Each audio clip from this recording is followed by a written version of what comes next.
Assalamu alaikum wa rahmatullahi ta'ala barakatuh. Barkanmu da yau. Barkanmu da sake saduwa da ku a cikin wani sabon bidiyo. A cikin wannan bidiyo ne muke so mu sanar da ku masu bidiyon mu a wannan channel din mai suna M Sani TV.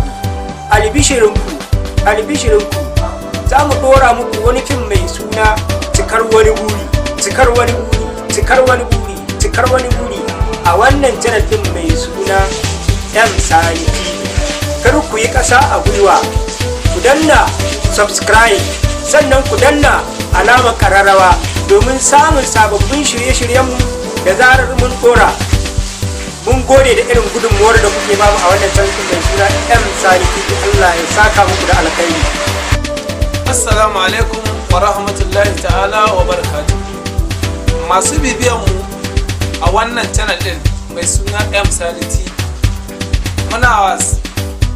muna farin cikin sanar da ku cewa za mu dora muku wani sabon fim, shahararren fim, wannan channel din mai suna M Sani TV.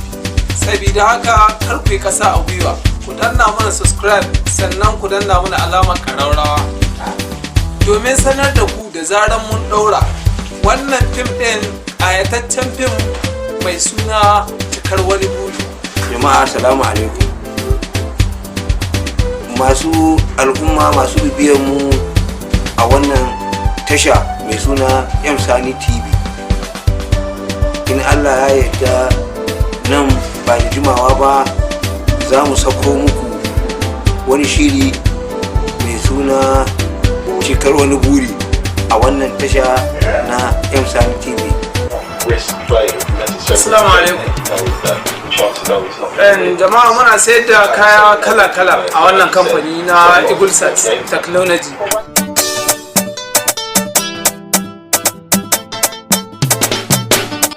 Za ku samu kaya kala-kala Eagleset, Ideasat, ga sunan ana da su kala-kala, kuma muna supply ɗin kaya a duk inda hake, ba Najeriya ba ko Nijar hake ko Ghana ko Chad hake ba za mu tura ma kaya.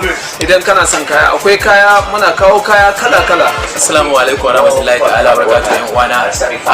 Alal hakika gaskiya al'amari shine wannan abu TV Star din abu ne mai kyau wanda ya kamata a ce ku zo ku saye naku kamar yadda mu ma muka zo muka saye naku, kuma mutane da yawa sukan zo su saya, ko ba gaskiya ba. Idan za ku tuntuɓe mu kuma iya tuntuɓar mu a lambar waya kamar haka 08031814049 ko kuma 08022671196.